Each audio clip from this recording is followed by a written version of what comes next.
Hi there. I wanted to film a video to help runners better understand and value the injury reduction benefits of lifting weights for running. If I do a good job explaining the anatomy of a muscle and tendon, it should be pretty easy for you to visualize what's going on in a muscle and tendon when you lift weights. If you can think back to anatomy class, you remember that muscles and tendons are actually cylinders. They're cylinders made up of smaller cylinders that are ultimately packed with strings or strands of functional fibers. In a muscle, we have contractile proteins, and in a tendon, we have collagen fibers. For the purpose of this video, I want you to visualize that a muscle or a tendon are cylinders full of string.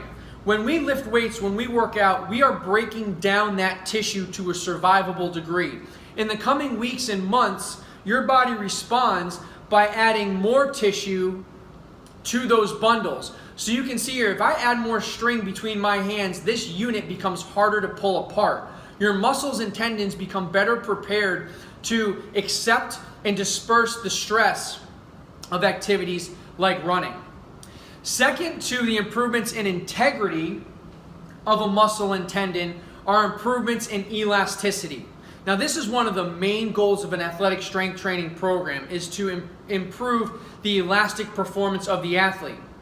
It's more easily demonstrated in sports like golf, where athletes who aren't super muscle bound are able to be really explosive with proper technique in really elastic muscles. During the running sequence, the tissues of the plantar fascia, the Achilles, all the way up to the hamstrings and quadriceps and glutes undergo a certain amount of stretch. Now your muscle tendon teams they act like rubber bands. And following a stretch, what does a rubber band do? It contracts freely. That's like free energy.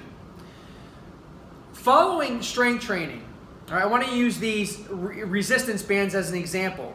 Your body goes from being a light resistance band to your muscles becoming stronger resistance bands, which when stretched, they store more elastic energy. So when they reflexively contract following the stretch, they propel your body with greater power with less relative effort.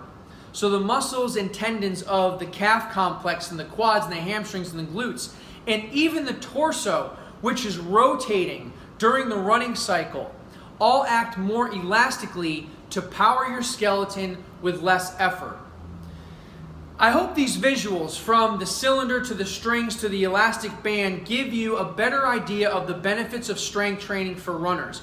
It goes beyond just building muscle or moving more weight in the gym. You are improving the integrity, you are improving the elasticity of those tissues, which ultimately make you a more durable, powerful runner.